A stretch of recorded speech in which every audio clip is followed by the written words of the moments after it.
Hi guys! Welcome to another video. Nagbabalik po ulit ang motorcycle news and update ni Accelerator. At eto nga, may binisita tayong isang Yamaha motorcycle shop. Dito to sa Davao region.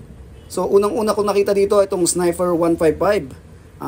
Ang SRP niya dito sa branch is 125,900. So kung mag-down ka lang ng 16,000, meron kang monthly na 5,800 pesos. So kayang-kaya to mga chong.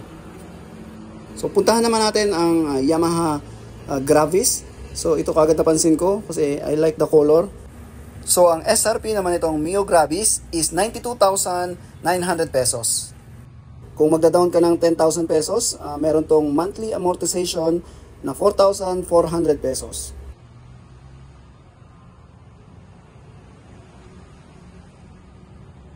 So yun guys, puntahan naman natin of course ang Mio Aerox 155. Maraming variant nito pero ang price na meron tayo ito is itong non-ABS. Meron siyang SRP na 123,000 at syempre mag-down ka lang ng 12,000, meron ka ng monthly amortization na 5,600 pesos. So kaya-kaya yan, especially pag Mio Aerox pang malakasan. At ito nga ulit ang ating Sniper 155. Ito yung may VVA o Variable Valve Actuation.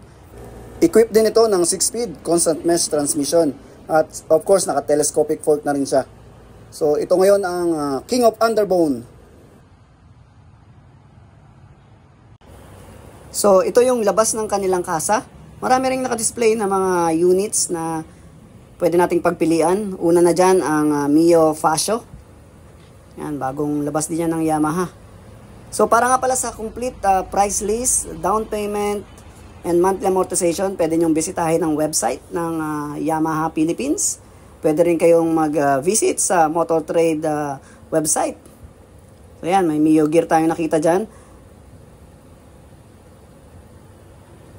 May isang model dito, ito. Guys, i-comment nyo naman kung anong model to. Nakalimutan ko siyang itanong sa nakausap kong attendant sa Yamaha. So, paki-comment naman sa comment section kung anong model nito.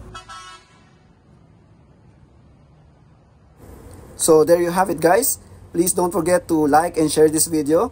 At wag mo rin kakalimutang mag-subscribe for more motorcycle news and update kagaya nito. Thanks for watching guys. Peace!